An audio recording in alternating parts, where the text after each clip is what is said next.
love languages. Ya, love language. Ada istilah the five love languages. Ini istilah internasional secara psikologi dan ini disebut oleh seorang dokter yang bernama Dr. Gary Kempton, ya. Tetapi ini semua diajarkan dalam ad-dinul Islam. Hanya kita mencoba untuk mensistematikan, ya, supaya sistematis. Sekarang gini.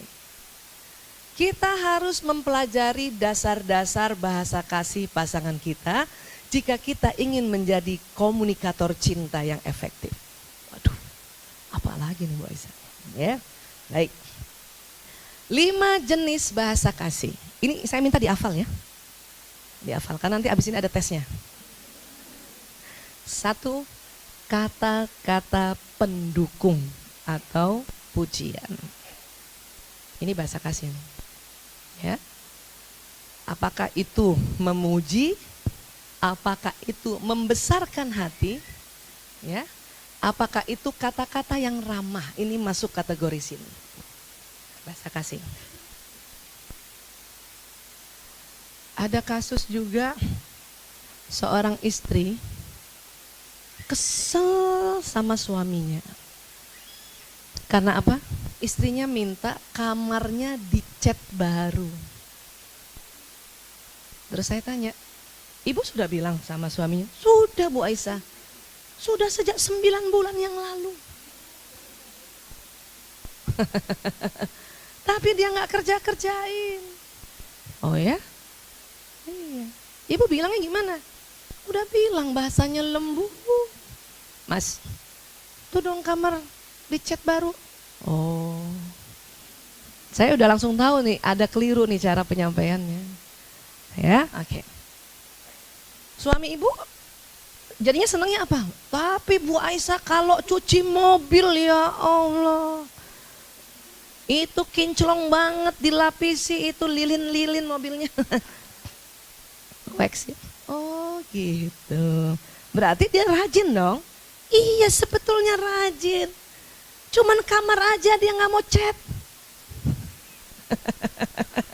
Nggak, saya harus cari tahu dulu. Ini suaminya nggak mau ngecat kamar, rajin apa males?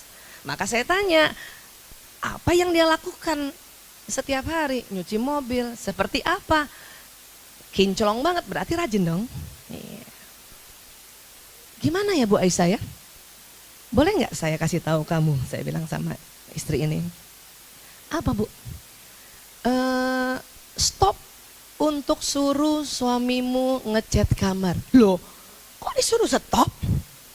Bukannya kan saya memang mau dia suruh ngecat kamar. Kamu stop ngomongnya, nanti dia ngecat. Lihat, percaya sama saya. Sok tahu banget ya.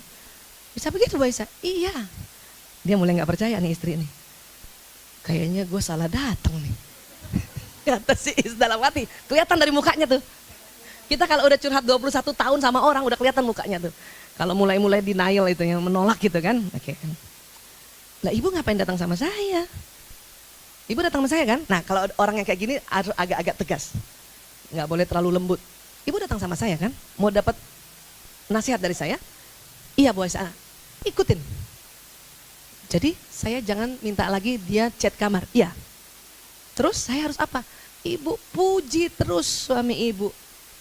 Saya keren banget ya, kamu nyuci mobilnya sampai kinclong kayak gini. Setiap apa yang dia lakukan ibu puji. Hah?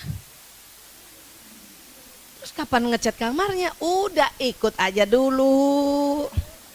Emang ya ibu-ibu 20.000 kata ya? Dinasehatin ya? Iya oke. Benar. 3 minggu berikutnya dia datang, Bu Aisyah, kamar saya sudah dicat. What? Ibu suruh? Enggak, kan ibu bilang suruh stop nyuruhnya. Oke, terus ibu apa? Bu Aisyah kan suruh saya muji dia setiap apa yang setelah dia lakukan. Iya, akhirnya dia ngecat kamar. Betul kan? Iya. Itu namanya bahasa kasih, kata-kata pendukung. Kalau suami kita termasuk orang yang bahasa kasihnya adalah pujian, maka kalau mau nyuruh sesuatu puji dulu. Gitu. Tapi yang ikhlas dong. Jangan-jangan ibu terinspirasi gara-gara cerita ini. Ngecat kamar. Ya, iya. Ini kata-kata pendukung pujian, termasuk itu kata-kata yang ramah, kata-kata yang membesarkan hati. Terkadang ada pasangan kita, dia punya bakat, dia punya potensi, dia punya kehebatan, cuman ragu. Ada cerita lagi. Istrinya tuh seneng banget nulis artikel, tapi di bukan di majalah, tapi di tulisannya dia sendiri gitu ya, dia ngetik gitu. Iya, blog ya namanya ya. Ini maaf, ini zaman kolonial jadi nggak tahu. Nah, jadi suaminya suatu ketika sudah 5 tahun istrinya nulis gitu, suaminya suatu ketika baca, bagus ya, gitu. Terus dia datang sama istrinya, sayang, itu tulisanmu bagus loh, ya. Coba kamu kirim ke artikel majalah situ, biar orang pada tahu semuanya, kan gitu ya. Terus istrinya gitu, apa iya? Ah biasa aja. Enggak, bagus banget. Ah biasa aja. Kenapa? Karena istrinya pernah tahun lalu kirim ke artikel ke majalah, ditolak. Tahun lalu ya. Ya, ini tulisan sekarang. Betul, bagus, percaya sama saya kan suamimu. Oh, suaminya pergi, tuh istri bengong dia langsung. Apa iya ya? Oh, tahun lalu kan saya ditolak oleh majalah. Sekarang berarti ada kemajuan saya dalam menulis. Oh iya, ya sudah. Akhirnya minggu depannya dia masukkan ke majalah-majalah dan akhirnya betul-betul bagus dan akhirnya menjadi penulis majalah tetap. Dia lakukan karena ada kata-kata pendukung dari pasangan hidupnya gitu. Ya, berarti bahasa kasihnya dia adalah pujian. Ya. Ada lagi kah bahasa kasih? Ada. Saat-saat mengesankan atau waktu. Ada kasus lagi gini. Kita ngomong kasus nggak apa-apa ya, soalnya saya bertahun-tahun penuh kasus. Maksudnya penuh kasus yang ditangani ya. Ada seorang istri gini, Bu Aisyah, suami saya tuh muji terus. Saya sih seneng, cuman kayaknya ada sesuatu yang kurang apa ya. Kenapa? Ibu kenapa maunya? Dia itu selalu pergi, saya selalu ditinggal, ya. Jadi saya nggak punya waktu sama-sama dia. Itu saya nggak srek banget. Tapi suami ibu muji terus, iya muji terus, tapi kok nggak srek, kenapa nggak ada waktu? Berarti bahasa kasih dia adalah waktu. Ya, saat-saat yang mengesankan, waktu. Nggak semua orang ya bahasa kasihnya waktu juga. Ada ibu begini, ada istri begini, saya mah biarin suami saya pergi, biarin. Ada yang begitu kan? Asal apa? Asal dia kalau ketemu muji gue. Berarti bahasa kasihnya pujian, bukan waktu. Ya. Nah, waktu yang mengesankan itu yang kayak apa? Apakah dia ada dan kita ada? Ya. Yang diminta adalah kebersamaan, bukan kedekatan. Ya. Kita di restoran kan ada orang dekat kita. Itu namanya kedekatan. Tapi tidak kebersamaan karena tidak sama-sama membahas sesuatu gitu. Waktu yang diminta di sini adalah juga yang enggak lama, tapi ya sama-sama ngomong dan sama-sama matanya berbinar-binar gitu. Umi, apa? Cantik banget sih hari ini.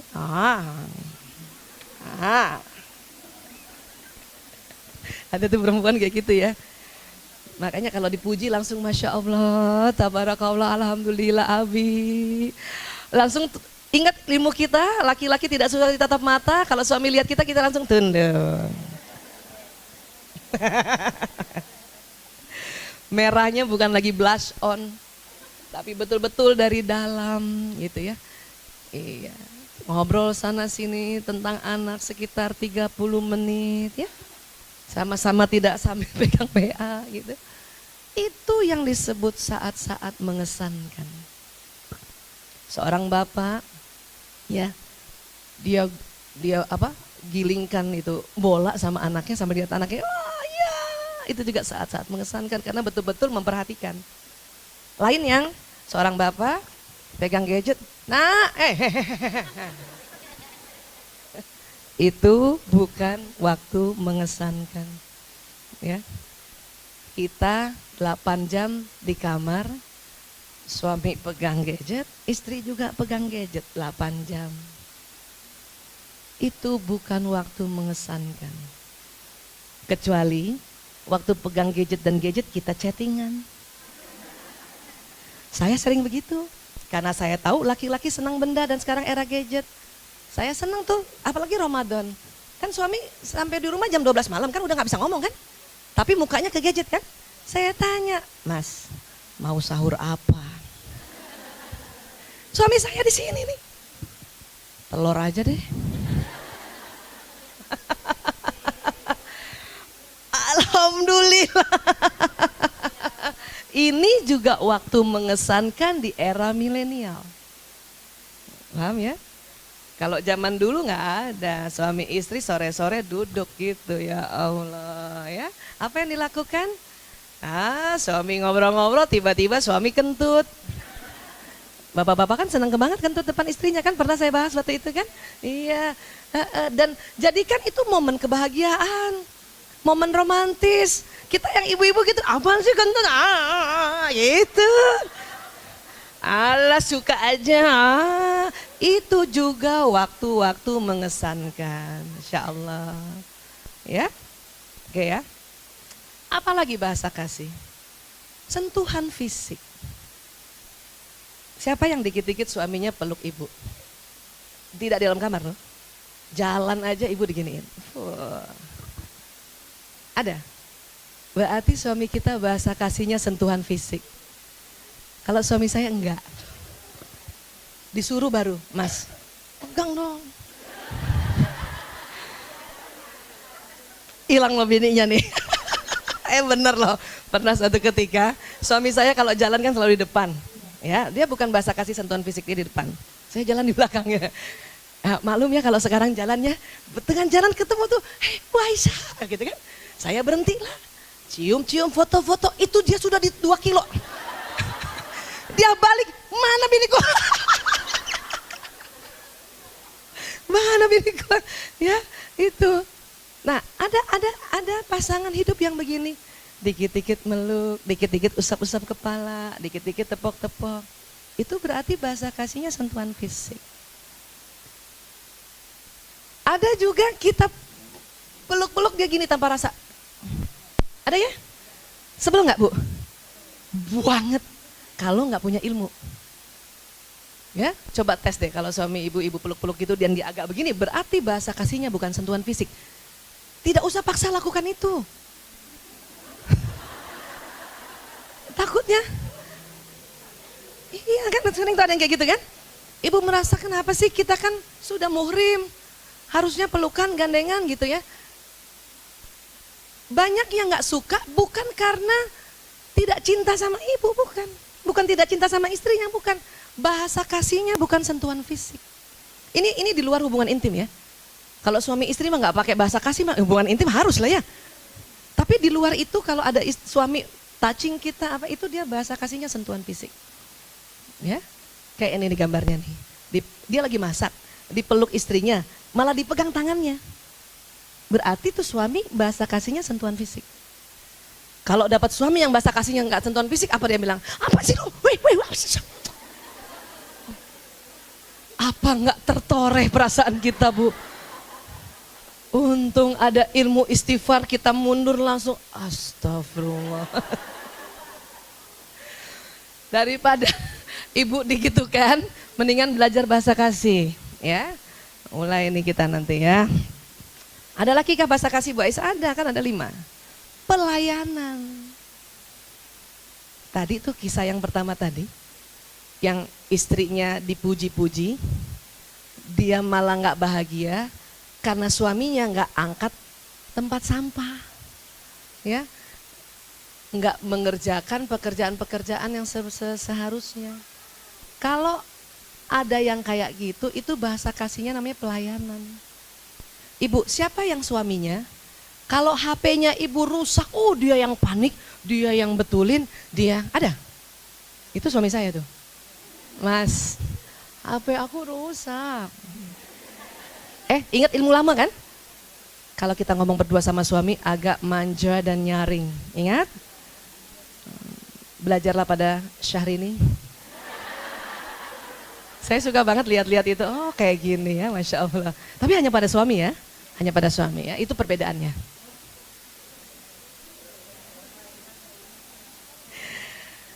Dulu gini. Kalau dulu nih belum belajar. Ya. HP ku rusak. Sok-sok mandiri gitu kan. Sekarang ya HP aku rusak. Muka dia tetap rata kan, namanya juga laki. Kenapa begitu? Banyak yang konseling. Jadi hang. Sini. Nah, kacamata apa segala macam, semuanya dia layani. Itu namanya bahasa kasih pelayanan. Ya. Yang kelima, menerima hadiah. Ada istri dikasih waktu sama suaminya masih kurang marem. Karena tidak pernah dikasih hadiah sedikit pun. 30 tahun bersama, kembang aja gak pernah dikasih.